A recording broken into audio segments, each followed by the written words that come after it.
Linkage and recombination experiment of TH. Morgan which based on dihybrid cross.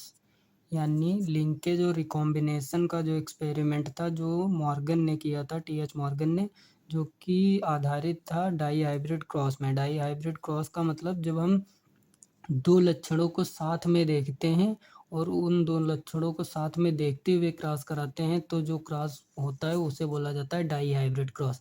जबकि हम सिर्फ जब एक लक्षण को ध्यान में रख के क्रॉस कराते हैं और उसी की स्टडी करते हैं तो उसे बोलते हैं मोनोहाइब्रिड क्रॉस। जब दो लक्षणों को ध्यान में रख के क्रॉस कराओ तो डाईहाइब्रिड क्रॉस, सिंगल लक्षण को ध्यान में रख कर क्रॉस कराओ तो डाईहाइब्रिड क्रॉस। ये जो एक्सपेरिमेंट किया था, ये एक्सपेरिमेंट किया था टी.एच. मॉर्गन ने। इन्होंने लिंकेज और रिकॉम्बिनेशन को एक्सप्लेन किया था इस अपने एक्सपेरिमेंट के द्वारा। इन्होंने अपना एक्सपेरिमेंट किया था ड्रोसोफिला मेलेनोगास्टर, ये फ्रूट फ्लाई होती है, उस पे इन्होंने अपना किया था ड्रोसोफिला के ऊपर एक्सपेरिमेंट। इसमें इन्होंने क्या किया, एक जो आपका फीमेल था उसे लिया और एक मेल उसे लिया और एक फीमेल लिया। मेल जो था वो तुम्हारा था ब्राउन बॉडी और रेड आई का, दो लक्षणों को ध्यान में रखना था ना। तो बॉडी का कलर कैसा, ब्राउन, और आई का कलर रेड, ये दो कैरेक्टर हो गए। इसी तरह से जो फीमेल ली वो येलो बॉडी और वाइट आई, ये दो कैरेक्टर हो गए। तो दो कैरेक्टर को ध्यान में रखकर इन्होंने क्रॉस कराया ड्रोसोफिला में। उसमें मेल जो था वो ब्राउन बॉडी का था और रेड आई का था, और जो फीमेल थी वो येलो बॉडी वाइट आई की थी। इनका जब इन्होंने आपस में क्रॉस कराया तो ये पेरेंट है, इनका जब क्रॉस कराएंगे तो सबसे पहले हमें गैमीट बनाना पड़ेगा। तो हमने गैमीट बनाया, तो एक ये गैमीट बना, एक ये गैमीट बना। उसी तरह से इधर जब देखेंगे तो एक गैमीट ये बनेगा, एक गैमीट ये बनेगा।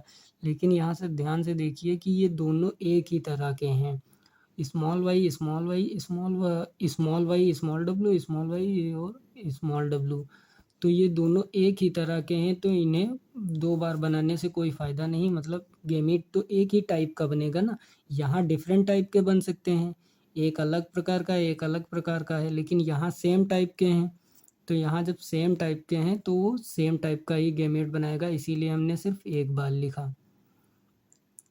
यहाँ ध्यान देने वाली बात है, ये जो वाई प्लस है, वाई प्लस रिप्रेजेंट कर रहा है, यानी वाई प्लस हमें बता रहा है ब्राउन बॉडी के बारे में, और जबकि ये डब्लू प्लस जो है वो रेड आई को बता रहा है।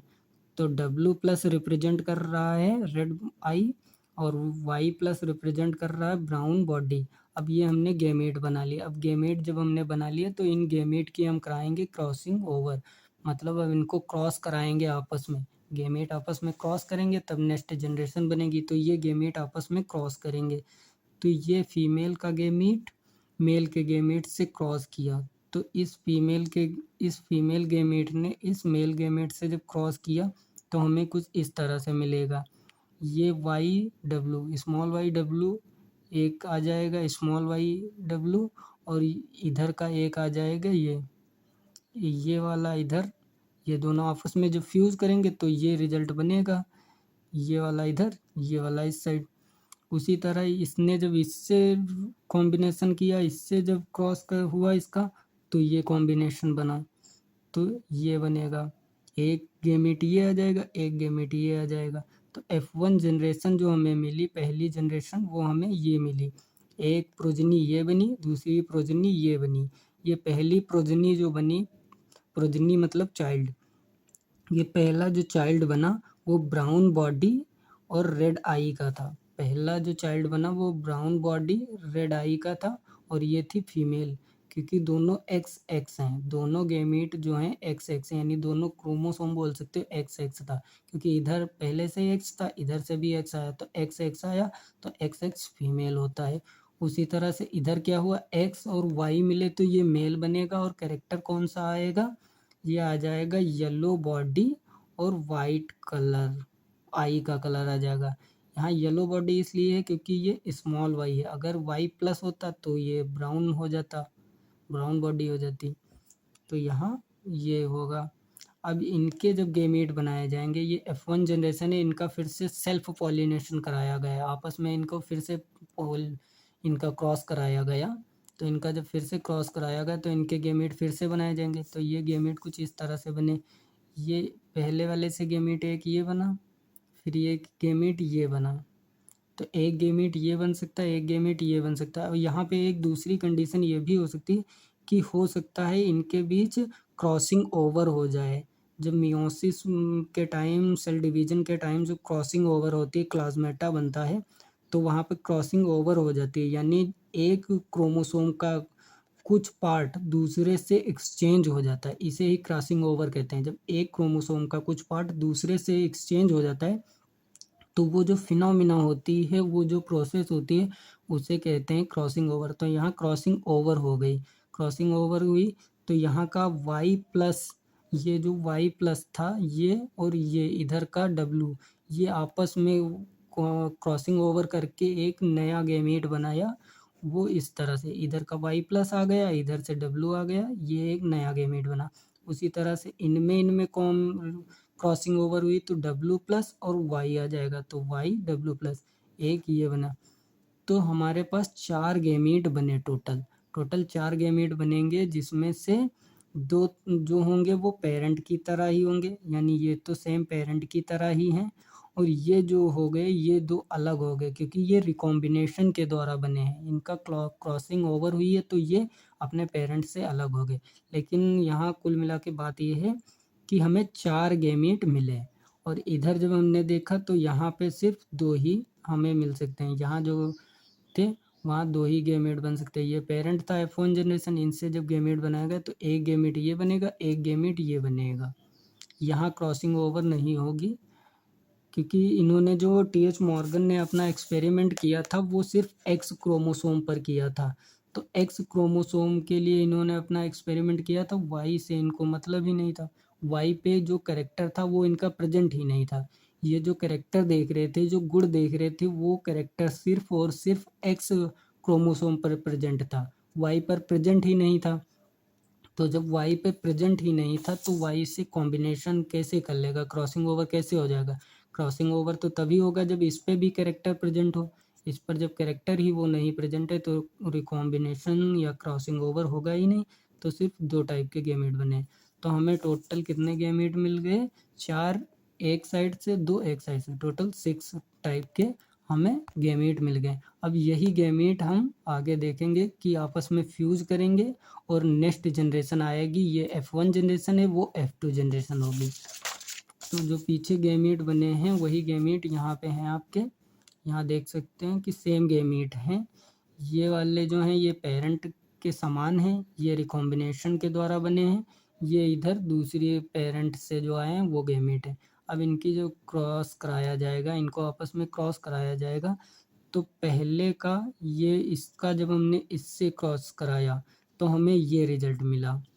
इसका इससे जब क्रॉस कराया तो हमें ये रिजल्ट मिला। इसमें रिजल्ट में हुआ क्या कि जो प्रोजनी बना, जो चाइल्ड बना, वो ब्राउन बॉडी और रेड आई का था। उसी तरह जब इसका हमने इससे क्रॉस कराया, इसका इससे क्रॉस कराया तो हमें जो चाइल्ड मिला वो येलो बॉडी और वाइट आई का था। उसकी जो आई थी वो वाइट थी और बॉडी येलो था। तो ये सेम अपने पेरेंट की तरह ही बना, क्योंकि पेरेंट भी इसके, एक पेरेंट जो था इसका शुरू में आप देख सकते हैं, एक पेरेंट ब्राउन बॉडी का होगा, ब्राउन बॉडी रेड आई, सेम टाइप वही है, ब्राउन बॉडी रेड आई। दूसरा यहाँ येलो बॉडी वाइट आई, तो इसका एक पेरेंट था येलो बॉडी वाइट आई। तो ये अपने पेरेंट के जैसा ही बना। तो इसीलिए हमने यहाँ पे रिप्रेजेंट कर दिया पी से कि अपने पेरेंट की तरह बना। अब ये वाला जो है, ये वाला इससे कॉम्बिनेशन करेगा। अभी ये दोनों हो गए, अब ये वाला इससे कॉम्बिनेशन करेगा, क्रॉस करेगा। तो ये वाला जब इससे क्रॉस किया तो हमें जो रिजल्ट मिला वो ये मिला। ये चाइल्ड बना, ये कैसा था? वाइट आई का था। और बॉडी इसकी कैसी होगी? बॉडी इसकी ब्राउन होगी, क्योंकि वाई प्लस है, ये डोमिनेंट है, वाई प्लस डोमिनेंट कैरेक्टर है। तो ये वाला इसको दबा देगा, कैरेक्टर इसका शो होगा, येलो का, वो ब्राउन का। तो ब्राउन बॉडी का होगा और वाइट आई का होगा। उसी तरह जब इसका इसके साथ कॉम्बिनेशन कराया तो हमें ये मिला, ये है येलो बॉडी होगा और वाई रेड आई का होगा, क्योंकि येलो बॉडी स्मॉल वाई है तो बॉडी तो येलो ही हो जाएगी, लेकिन यहाँ डब्ल्यू प्लस है तो आई का कलर जो होगा वो रेड हो जाएगा। तो ये जो बना ये रिकॉम्बिनेशन वाले से बना, क्योंकि गैमेट्स तो जो थे वो रिकॉम्बिनेशन वाले गैमेट थे। तो पेरेंट वाले से जब क्रॉस कराया तो कुछ ये कैरेक्टर मिला, जब रिकॉम्बिनेशन वाले से कराया तो ये कैरेक्टर मिला। उसी तरह अब इसकी बारी, एक्स वाले ने तो क्रॉस सारे से कर लिया, अब वाई वाला क्रॉस करेगा सारे से। तो वाई वाले ने जब ये वाला इससे क्रॉस करेगा तो हमें ये रिजल्ट मिलेगा। इस वाले ने जब इससे क्रॉस किया तो हमें ये रिजल्ट मिला। तो पहला जो बनेगा ये कैरेक्टर आ गया, एक ये कैरेक्टर आ गया, एक क्रोमोसोम ये आया, एक क्रोमोसोम ये आया। अब इस पे जो कैरेक्टर हैं वो हमें दिखाई देंगे, वाई प्लस डब्ल्यू प्लस था। तो ये क्या होगा, वाई प्लस, ये डोमिनेंट है और ये किसको शो कर रहा है, ये शो कर रहा है आपका ब्राउन बॉडी को। तो ये जो प्रोजेनी बनेगा, चाइल्ड बनेगा, वो ब्राउन बॉडी को होगा। और डब्ल्यू प्लस रेड आई को रिप्रेजेंट कर रहा है, तो ये जो चाइल्ड बना वो रेड आई का होगा। उसी तरह जब इसको इससे क्रॉस कराया तो ये बना। इसी तरह से आप देख सकते हैं कि सारे जब क्रॉस कराएंगे तो हमें ये मिलेगा, ये सारे कॉम्बिनेशन मिलेंगे, 8 प्रोजेक्ट चाइल्ड बनेंगे। इसमें ये मॉर्गन ने अपने एक्सपेरिमेंट में ये बताया था कि ये जो हम यहाँ रिप्रेजेंट कर रहे हैं ये चीज़, ये जो दिखा रहे हैं ये जीन को दिखा रहे हैं। ये एक पूरा क्रोमोसोम है, ये एक पूरा क्रोमोसोम को रिप्रेजेंट कर रहे हैं। ये हम एक पूरा क्रोमोसोम दिखा रहे हैं और इसके ऊपर ये हम जीन को दिखा रहे हैं। और जीन जो होते हैं वही कैरेक्टर को डिसाइड करते हैं, कैरेक्टर यानी गुण को डिसाइड करते हैं कि कौन सा गुण होगा या कौन सा कैरेक्टर आएगा। तो मॉर्गन ने अपने एक्सपेरिमेंट में बताया था कि अगर जीन जितना ही क्लोज होंगे एक दूसरे के, दो जीन जितना ही आपस में क्लोज होंगे, जितना ही एक दूसरे के क्लोज होंगे उतना ही वो नेक्स्ट पीढ़ी में समान तरीके से जा सकते हैं। वो उतना ही समान तरीके से जाएंगे, वो अपने पेरेंट के समान ही होंगे, वो अपने पेरेंट के जो होंगे वो समान होंगे। जितनी लिंकेज ज़्यादा होगी उतना कैरेक्टर वो साथ रहेंगे, और जितनी लिंकेज कम होगी, जितना ये पास होते हैं इसे लिंकेज बोला जाता है, जितना ये दूर होंगे उतना रिकॉम्बिनेशन के चांस बढ़ जाएंगे। ये इन्होंने दूसरा जो क्रॉस, ये पहला केस है, ये जो है केस स्टडी फर्स्ट है।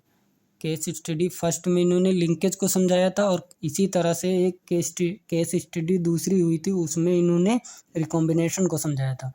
तो टाइप कुछ ऐसा ही था, बस ये हुआ कि जो लिंकेज में समझाया, लिंकेज में इन्होंने बताया कि जितना पास होगा कैरेक्टर उतना ज़्यादा जाएगा नेक्स्ट पीढ़ी में, और जितने जीन दूर होंगे कैरेक्टर उतने पेरेंट से अलग हो जाएगा, कैरेक्टर जो होगा वो पेरेंट से अलग हो जाएगा, क्योंकि रिकॉम्बिनेशन का चांस बढ़ जाएगा।